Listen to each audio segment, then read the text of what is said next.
चाहे एलिगेशन सही हो गलत हो वो बात की बात है, लेकिन जेल में है 2 साल 3 साल से आम आदमी पार्टी का, उनको तो वो लोग निष्कासित नहीं किया है। तो ये उनका जो दोहरा मापदंड अपनाते हैं, उनको जो आरएसएस का छोटा रिचार्ज कहा जाता था, उनको जो बीजेपी का बी टीम कहा जाता था, वो अब जग जाहिर हो गया है। मुसलमानों के प्रति उनका नफरत ये जग जाहिर हो गया है इन 2 मसलों पे। और हम लोग वहाँ इलेक्शन इसलिए लड़ने गए क्योंकि जब आप जिस पार्टी में रहते हैं वो पार्टी आपका साथ ना दे तो आपको तो मजबूती के लिए आपका साथ देने वाला अवैसी साहब है। अस्सलाम वालेकुम, नमस्कार, आदाब। मैं हूं निहाल अख्तर पयामी और आप देखना शुरू कर चुके हैं गांव मोहल्ला। दोस्तों, इस वक्त हमारे साथ मौजूद हैं जनाब एडवोकेट शम्स आगा साहब। ये युवा अध्यक्ष हैं ऑल इंडिया मजलिस इत्तेहादुल मुस्लिमीन किशनगंज के।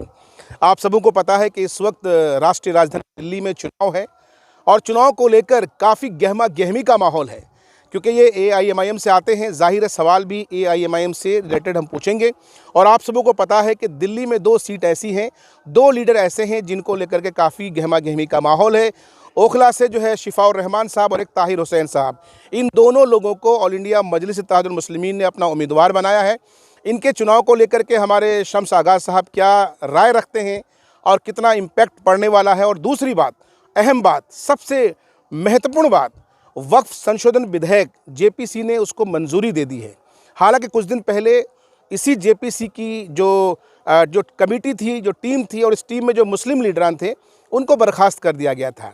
लेकिन JPC में जो चीज़ें मंजूर हुई हैं उसको लेकर के AIMIM कितने मुतमईन हैं भी कि नहीं, सब कुछ जानेंगे। सर, बहुत बहुत स्वागत है आपका। शुक्रिया आपका निहाल भाई और आपके चैनल गांव मोहल्ला का। जी देखिए, हम लोग दिल्ली में 2 सीट से इलेक्शन लड़ रहे हैं, एक ओखला एक मुस्तफ़ाबाद। जी एक में ताहिर हुसैन साहब को कैंडिडेट बनाए हैं जो कि जेल में हैं, और एक में शिफाउर रहमान साहब।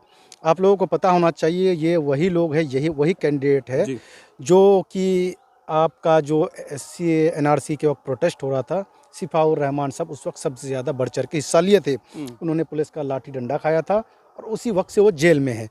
वो लोगों के लिए लड़ रहे हैं, मुसलमानों के लिए लड़ रहे हैं। और जहाँ तक बात हमारे ताहिर हुसैन साहब का सवाल है, आपको पता होना चाहिए कि वो आपसे आम आदमी पार्टी के काउंसलर थे।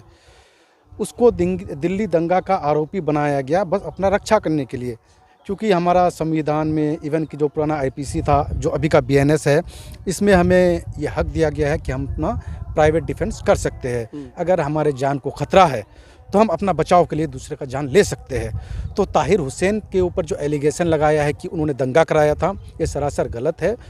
वो दंगा नहीं, आत्मरक्षा के लिए जो भी आपने बताया कि ताहिर हुसैन आम आदमी पार्टी से थे और उस पर जब ये एलिगेशंस लगे तो क्या आम आदमी पार्टी ने उनका साथ नहीं दिया, उनका साथ छोड़ दिया? कैसा रहा? बिल्कुल आम आदमी पार्टी ने उनका साथ नहीं दिया। और इतना ही नहीं, एक तो साथ नहीं दिया, दूसरी बात है उनको पार्टी से निष्कासित भी कर दिया है। अगर आम आदमी पार्टी का वही पैमाना है तो अरविंद केजरीवाल जेल में है, उसको भी निकाले, अपने आप को आम आदमी पार्टी से निकाले। मनीष सिसोदिया पिछले 2 साल से जेल में हैं, उनको भी निष्कासित करे। इस तरह का कई लोग हैं, जैसे सोमनाथ भारती था, कि कई लोग हैं जो जेल में रह चुके हैं। चाहे एलिगेशन सही हो गलत हो वो बात की बात है, लेकिन जेल में है 2 साल 3 साल से आम आदमी पार्टी का, उनको तो वो लोग निष्कासित नहीं किया है। तो ये उनका जो दोहरा मापदंड अपनाते हैं, उनको जो RSS का छोटा रिचार्ज कहा जाता था, उनको जो बीजेपी का बी टीम कहा जाता था, वो अब जग जाहिर हो गया है। मुसलमानों के प्रति उनका नफरत ये जग जाहिर हो गया है इन 2 मसलों पे। और हम लोग वहाँ इलेक्शन इसलिए लड़ने गए क्योंकि जब आप जिस पार्टी में रहते हैं वो पार्टी आपका साथ ना दे तो आपको तो मजबूती के लिए आपका साथ देने वाला अवैसी साहब है। लेकिन आम आदमी पार्टी के जो नेता लोग हैं वो आप पर ये डायरेक्ट आरोप लगाते हैं कि दरअसल 2 ही सीटों पर चुनाव लड़ रहे हैं आप, और उन्हीं लोगों को उम्मीदवार बनाया गया है जो जेल के अंदर हैं। और जाहिर है ऐसे लोगों को जब उम्मीदवार बनाएंगे तो वोटों की ध्रुवीकरण होगी और कहीं ना कहीं हिंदू मुसलमान का जो इम्पैक्ट है एक फैक्टर बन करके निकलेगा। ऐसा कुछ है क्या? देखिए, ध्रुवीकरण हो वो मैटर नहीं करता है। जहाँ इंसाफ नहीं मिलेगा वहाँ हम लोग लड़ेंगे और इंसाफ दिलाने के लिए पूरी पुरजोर तरीके से लड़ेंगे। अब इसमें कौन हारता है कौन जीतता है ये अलग बात है, लेकिन आपको पता होना चाहिए क्योंकि आप वहाँ खुद रह के पढ़ाई कर चुके हैं, आपका बहुत जानकार लोग होंगे, वहाँ ताल्लुकात होंगे। वहाँ हम लोग बहुत मजबूती के साथ लड़ रहे हैं और सिर्फ लड़ नहीं रहे, वहाँ समर्थन भी बहुत ज़बरदस्त मिल रहा है। दोनों सीट इंशाल्लाह हम लोग जीतेंगे। देखिए, अमानतुल्लाह खान जो ओखला के विधायक हैं वो बार बार इस बात को दोहराते हैं कि दरअसल ओवैसी साहब ने ऐसे लोगों को टिकट दिया है जिनका चुनाव लड़ना निश्चित रूप से पूरे दिल्ली की तमाम तर विधानसभा सीटों पर, जहां पर मुस्लिम अक्सरियत नहीं है, जहां पर दूसरी कम्युनिटी के लोग ज़्यादा हैं, यहाँ के असरात वहाँ पड़ेंगे और वहाँ पर केजरीवाल को नुकसान होगा और बीजेपी को बड़े मार्जिन से जीत मिलेगी, ऐसा एलिगेशन है यहाँ पर। देखिए, पार्टी इलेक्शन कोई भी हमारा संविधान में है, कोई भी इलेक्शन लड़ सकता है। एलिगेशन तो लोग लगाएंगे ही, किसी और बहाना करके, दूसरा बहाना करके लगाएंगे। कांग्रेस भी तो लड़ रहा है ना। पहले तो आम आदमी पार्टी कांग्रेस को कहती थी कि बीजेपी का भी टीम है, और कांग्रेस आम आदमी पार्टी को कहता था कि ये भी टीम है। तो ये तो एलिगेशन एक समझ लीजिए पॉलिटिकल मुद्दा है।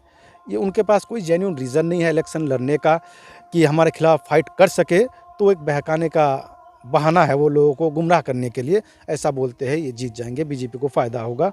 हम लोग बहुत जगह इलेक्शन नहीं लड़े, हरियाणा में इलेक्शन नहीं लड़े, जम्मू एंड कश्मीर में नहीं लड़े, इस तरह का बहुत सारा स्टेट है, मध्य प्रदेश हो गया, राजस्थान हो गया, यहाँ नहीं लड़े। वहाँ बीजेपी का सरकार कैसे आ गया, वहाँ तो हम लोग नहीं लड़े। तो ये फालतू का एक बहाना है।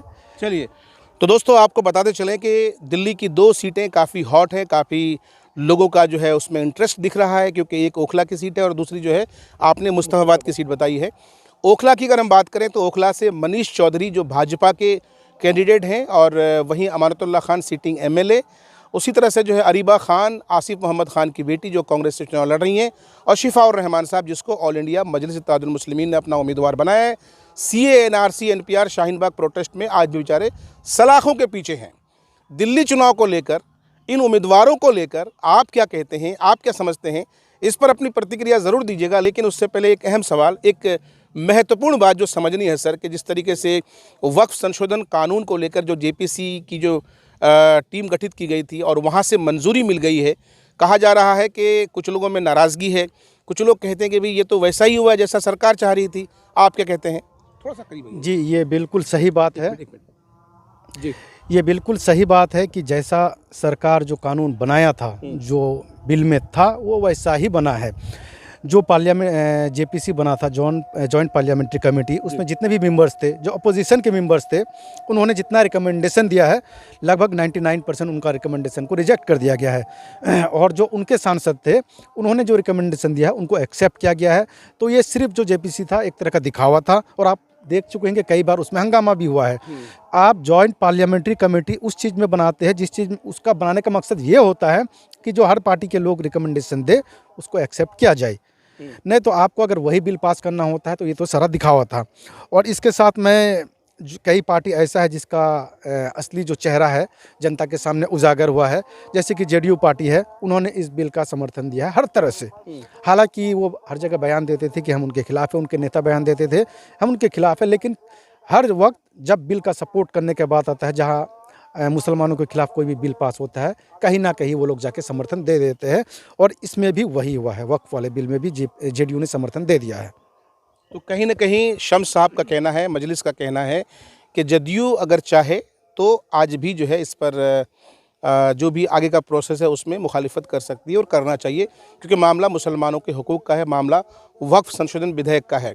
बहरहाल एक और अहम चीज़ समझना चाहेंगे सर, इस वक्त नीतीश कुमार जी अपने प्रगति यात्रा पे निकले हैं, अलग अलग जो है साहब ज़िलों का भ्रमण कर रहे हैं, सबको कुछ ना कुछ सौगात दे रहे हैं। अपने किशनगंज में 534 करोड़ का उन्होंने सौगात दिया है। आप जिस किशनगंज विधानसभा क्षेत्र से आते हैं, यहाँ क्या सौगात मिला है? क्या वाकई में ये प्रगति यात्रा है या चुनावी यात्रा है? कैसे देखते हैं, बताइए। ये तो प्रगति यात्रा नहीं, चुनावी यात्रा था। और चुनावी यात्रा में जो खर्च हुआ है, नीतीश कुमार का जो पूरा बिहार का दौरा हुआ है, उसमें जितना पैसा खर्च हुआ है उसमें आपने कहा कि किशनगंज जिला को 500 करोड़ का सौगात मिला है, कई ज़्यादा मिल जाता, पूरे बिहार को कई ज़्यादा मिल जाता सौगात, और हमारे ज़िला को भी मिल जाता। उन्होंने शायद पूर्णिया या कटिहार मेडिकल कॉलेज का भी डिक्लेयर किया है, तो पूर्णिया में, तो हमारे किशनगंज में क्यों नहीं किया? हमारे किशनगंज में एक भी अच्छा कॉलेजेस नहीं है, स्कूल नहीं है, गवर्नमेंट स्कूल और हॉस्पिटल्स नहीं है। तो आप मेडिकल कॉलेज अगर यहाँ इस्टेब्लिश करने का घोषणा करते तो उससे दोनों सुविधा मिलता, हॉस्पिटल का भी प्रॉब्लम सॉल्व हो जाता और स्टूडेंट को पढ़ने का भी सुविधा मिल जाता। तो आपने नहीं किया। हमेशा हमारे क्षेत्र के साथ, खास करके किशनगंज के साथ सौतेलापन वाला व्यवहार हुआ है, और इस बार भी वही हुआ है। तो हम हमारा कुछ डिमांड था, हम पेपर में एडवर्टाइज भी कराए थे, जगह जगह बैनर भी लगवाए थे। हम चाहते थे कि वो डिमांड पूरा हो, लेकिन उसमें से कुछ चीज़ें मान लिया गया है, वो ऑलरेडी प्रोसेस में आ चुका है। बाकी 95% चीज़ें नहीं आए हैं, तो हम उम्मीद करते हैं कि आगे नीतीश कुमार जी वो सब काम में ध्यान दें। चलिए, आखिरी सवाल, शम्स साहब आगामी विधानसभा चुनाव को लेकर कितने तैयार हैं? अगर पार्टी उम्मीदवार बनाती है तो चुनाव लड़ेंगे, किस दमखम से लड़ेंगे? क्या कुछ प्लानिंग है, क्या कुछ आगे की तैयारी बताएं? जी बिल्कुल, हम लोग इलेक्शन का तैयारी कर रहे हैं और पिछले 6 महीने से कर रही है, आप देख रहे होंगे। और पार्टी इंशाल्लाह टिकट मिलेगा तो हम बहुत दमखम के साथ लड़ेंगे। और ऐसा नहीं है कि हम बाकी पार्टियों की तरह सिर्फ इलेक्शन के वक्त आएंगे कि हम एमआईएम के हैं, हमें वोट दीजिए। पिछले 6 महीना हमने ऐसा काम करके दिखाया है। जितना भी मुद्दा हो, आप गुरुखल का मुद्दा देखे होंगे, जहां एक पुलिस वाले का कई पुलिस वालों ने मिलके किसी को टॉर्चर करके मार दिया था। हालांकि अभी उसका क्या स्टेटस है, कॉम्प्रोमाइज़ क्या हुआ है, वो अलग बात है, लेकिन उसमें हम सबसे ज़्यादा बढ़ चढ़ के हिस्सा थे और अब भी हम थे। जब हम देखे कि कॉम्प्रोमाइज़ हो रहा है, मुझे खबर मिला मीडिया के माध्यम से, मैंने उनके भाई को फ़ोन किया। मैंने कहा कि अब भी अगर आपको ज़रूरत हो, इंसाफ के लिए लड़ना पड़े, तो मैं अपना जान देने के लिए तैयार हूँ, पुलिस वालों से लड़ने के लिए तैयार हूँ, किसी से भी लड़ जाऊंगा, लेकिन इंसाफ दिलाऊंगा। लेकिन आपको आना होगा। लेकिन आप लोग अगर कॉम्प्रोमाइज़ कर लिए है तो मैं इंटरफेयर नहीं करूंगा कि आप ऐसा कीजिए, नहीं तो आप बोलेंगे आपका अपना राजनीति के लिए कर रहा है। मेरा ये कहना है, कोई भी मुद्दा हो, मैं यहाँ के जनता से अपील करता हूँ, किसी भी तरह का मुद्दा हो, अगर आपके साथ इंसाफ नहीं हुआ है तो मैं बढ़ चढ़ के उसमें हिस्सा लूँगा। और आप लोग देख चुके हैं, गुरुखाल वाला मसला हो, एक आदमी खो गया था, वो मसला हो, इलेक्ट्रिसिटी का मसला हो, वक्फ अमेंडमेंट बिल का विरोध करने का मसला हो, या फिर नरसिंहानंद महाराज ने जो कमेंट किया था प्रॉफिट पे, उसका मसला हो, या फिर हिमाचल प्रदेश में जो मुसलमानों के साथ अत्याचार हुआ उसका मसला हो, या फिर यहाँ के विधायक ने जो जनसंख्या विरोध कानून का, जनसंख्या नियंत्रण कानून का समर्थन किया था, बीजेपी का साथ दिया था, उस बात पे हो। हर बात पे मैं निखर होके, निडर होके, बेबाक तरीके से लोगों का मुद्दा, लोगों के सामने अपना बात रखा हूँ। गिरिराज सिंह के खिलाफ केस किया है और इंशाल्लाह उस केस में बहुत ज़्यादा अच्छा रिजल्ट आएगा। उस केस में हम तभी बात करेंगे जब तक गिरिराज सिंह को यहाँ हाजिर नहीं करेंगे, उस केस में हम बात नहीं करेंगे। मेरा मकसद है गिरिराज सिंह को यहाँ लाना, उसको कोर्ट के सामने घसीट के लाएंगे, तब हम मीडिया को बुला के अपना बयान देंगे। ऑलरेडी 3-4 महीना हो चुका है केस करने का, वो अंडर प्रोसेस है। तो मेरा कहने का यही मतलब है, तैयारी बाकी पार्टियों की तरह हम नहीं कर रहे हैं, या हम बाकी कैंडिडेट की तरह नहीं कर रहे हैं। हमारा एक है कि हम भाई सिर्फ वोट के वक्त, इलेक्शन के वक्त एमआईएम पार्टी का टिकट मिलेगा इसलिए हम चुनाव प्रचार नहीं करेंगे। हम अपना पिछले 6 महीने में कुछ करके दिखाए हैं, उसके बेसिस पे अपना पार्टी का जो मैनिफेस्टो है, उसके बेसिस पे अपना पार्टी का क्या थिंकिंग है, उसके बेसिस पे हम वोट मांगेंगे। तो इसी तरह से मेरा तैयारी चल रहा है। चलिए, बहुत बहुत शुक्रिया। तो ये थे शम्स आगा साहब, बड़ी बेबाकी से अपनी बात रख रहे थे और एक अहम बात इन्होंने कही कि भैया हम जो है टिकट के लिए, पार्टी के लिए मेहनत नहीं कर रहे हैं, बल्कि पिछले 6 महीने से मुसलसल काम कर रहे हैं। और इन्होंने इश्यूज़ बताया, मुद्दे बताया कि किस तरह से अवामी मुद्दों को जो है हल करने की कोशिश करते हैं और हमेशा अवाम के साथ जुड़े हुए हैं, ऐसा इनका दावा है, ऐसा इनका कहना है। आप क्या सोचते हैं, आप क्या समझते हैं इस पूरे वीडियो को लेकर के? आप क्या नज़रिया है, कमेंट बॉक्स में अपना कमेंट छोड़ कर जाइएगा। अल्लाह हाफ़िज़।